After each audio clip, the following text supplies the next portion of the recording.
네, 여러분 안녕하세요. 초등부 박성결 전도사님입니다. 여러분 혹시 축구에 대해서 잘 알고 계시나요? 축구는 공격수라는 포지션, 미드필더, 수비수, 골키퍼라는 네 가지의 포지션으로 구성되어 있습니다. 그래서 공격수는 골을 넣는 그런 역할을 하고 있고요. 미드필더는 공격수가 골을 넣을 수 있도록 공을 패스해주는 역할을 합니다. 그리고 수비수와 또한 골키퍼는 상대방의 공격을 막는, 또한 공을 걷어내는 그러한 역할을 담당하지요. 이러한 축구에 대한 기초적인 지식을 가지고 여러분 오늘 같이 본문을 살펴보도록 하겠습니다. 한 초등학교 축구부 안에서 선수들끼리 싸움이 일어났어요.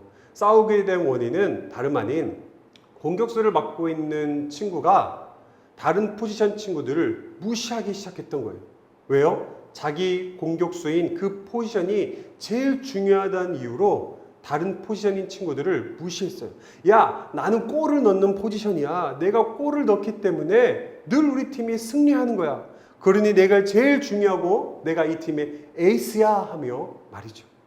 여러분들에게 한번 질문을 해보도록 하겠습니다. 여러분, 축구에서 제일 중요한 포지션이 어디라고 생각하십니까?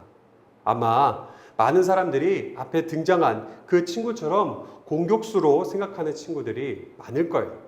당연히 골을 넣는 포지션이기에 그렇게 생각할 수도 있지요. 그런데 여러분 한번 생각해 보세요. 공격수가 혼자만의 힘으로 골을 넣을 수 있을까요? 그렇게 하기가 쉽지 않습니다. 공격수는 미드필더라는 포지션에서 위치하고 있는 그 선수의 패스를 받아야 골을 넣을 수가 있습니다. 그런데 미드필더의 그 패스가 없다면 공격수는 골을 넣을 수 있을까요? 그리고 골만 넣으면 모든 경기를 이기게 될까요? 아니에요.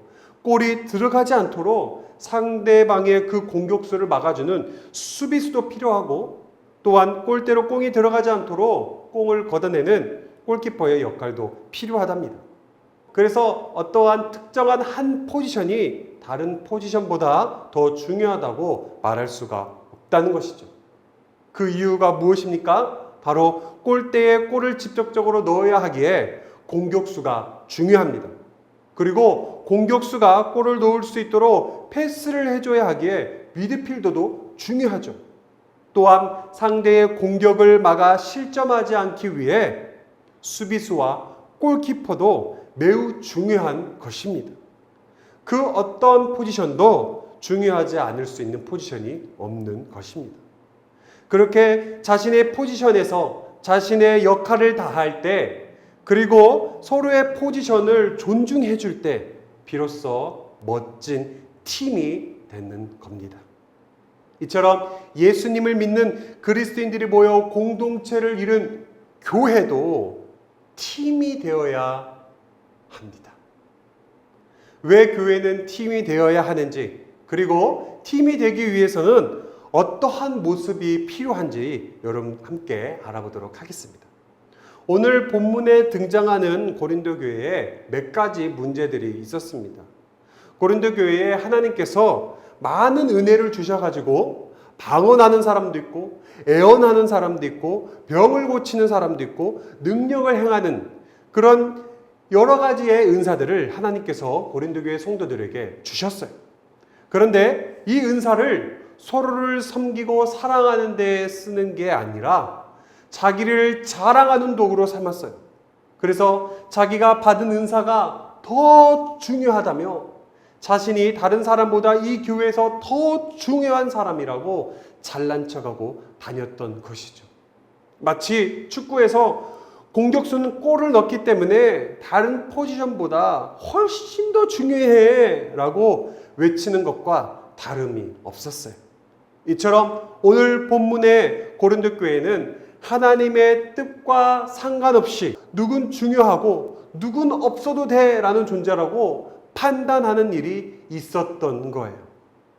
이런 상황에서 사도 바울은 고린도 교회를 향해 이렇게 말했습니다. 여러분, 교회는 우리의 몸과 같습니다. 몸에는요, 손도 있고요, 입도 있고요, 코도 있고요, 귀도 있어요. 그렇기 때문에 우리는 들을 수도 있고요, 또한 걸을 수도 있고요, 또한 밥도 먹을 수 있습니다. 그런데 코가 귀는 정말로 중요하지 않아 라고 말한다면 어떻게 우리는 들을 수 있을까요? 그리고 눈이 입은 중요하지 않아 라고 말한다면 우리는 어떻게 밥을 먹을 수 있겠습니까? 하면서 온전한 몸이 되기 위해서는 손과 발과 눈과 입과 귀가 다 중요한 것처럼 교회는 모든 사람이 다 중요합니다 라고 이야기했던 것이었죠.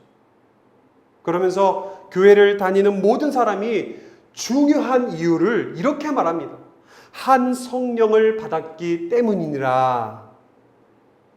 여기서 한 성령을 받았다는 말은 무엇이냐면 모든 그리스도인이 하나님 앞에서 똑같이 중요하다라는 의미예요.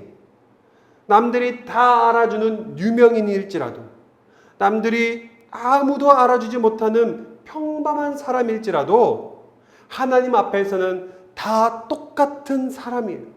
그래서 그 누구도 교회 안에서는 누구는 중요하고 누구는 중요하지 않다고 말할 수 없는 것입니다. 전도사님이 오늘날 교회에 적용하여 한 번 더 쉽게 설명해 보도록 하겠습니다. 만약 지금 이 초등부 예배를 드리고 있는 데 있어서 전도사님이 설교를 하잖아요. 설교를 하는 내가 제일 중요하다고 생각을 했다 해봐요. 그래서 전도사님이 내가 제일 중요하니까 오늘 찬양 인도하는 선생님 별로 안 중요해. 그리고 피아노를 쳐주는 선생님 안 중요해.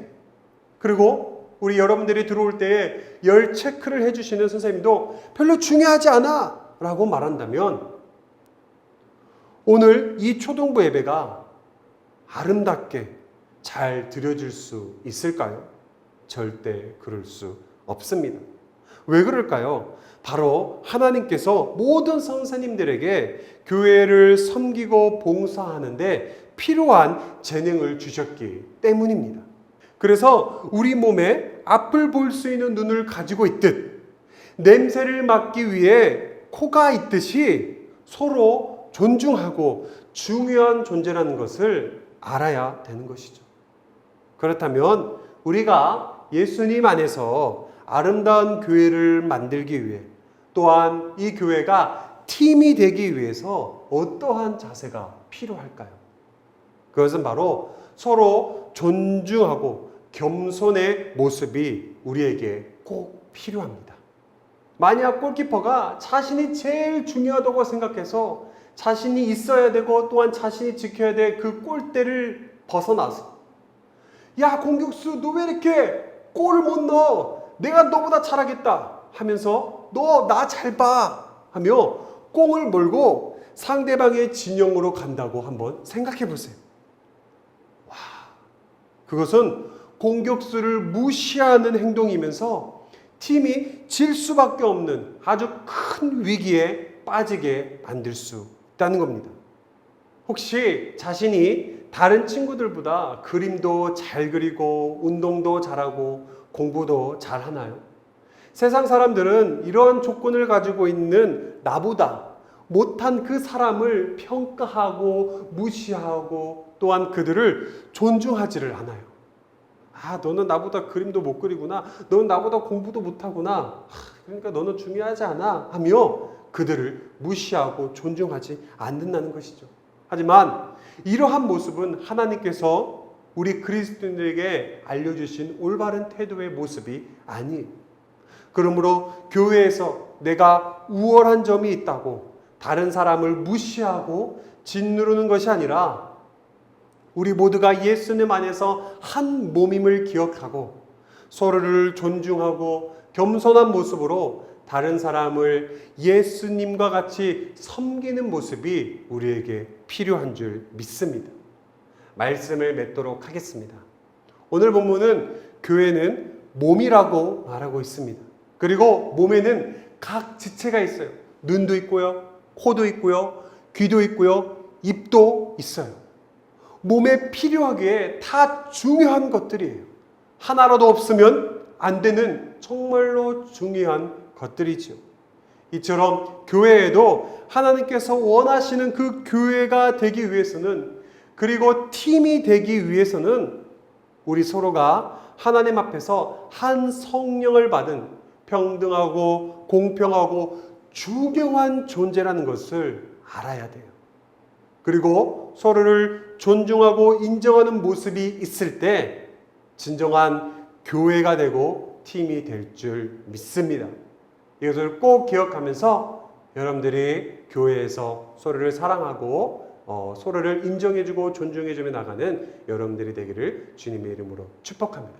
전사님이 기도하고 말씀을 마치도록 하겠습니다. 사랑의 하나님 아버지 감사합니다. 교회 안에는 모든 사람이 다 중요하고 하나님께서 정말로 필요한 곳이 있기에 그 사람들에게 주신 달란트로 하나님을 위하여 교회를 위하여 봉사하고 또한 쓰임받을 수 있도록 불러주셨음을 저희는 압니다. 하나님, 내가 다른 사람보다 우월한 것이 있습니까? 내가 다른 사람보다 정말로 뛰어난 것들이 있습니까? 그런 모습으로 그 친구들을 무시하고 존중하지 않는 그런 모습이 나오는 게 아니라 예수님께서 이 세상 사람들을 사랑하고 섬기셨던 것처럼 그 친구들을 섬기고 또한 교회가 하나가 되어질 수 있도록 우리가 그렇게 교회 안에서 살아갈 수 있도록 인도하여 주시옵소서. 감사하며 예수님의 이름으로 기도하옵나이다. 아멘. 네, 오늘의 말씀을 마쳤습니다. 이후에 부모님의 그 진행에 따라서 예배를 마무리해 주시면 되겠습니다.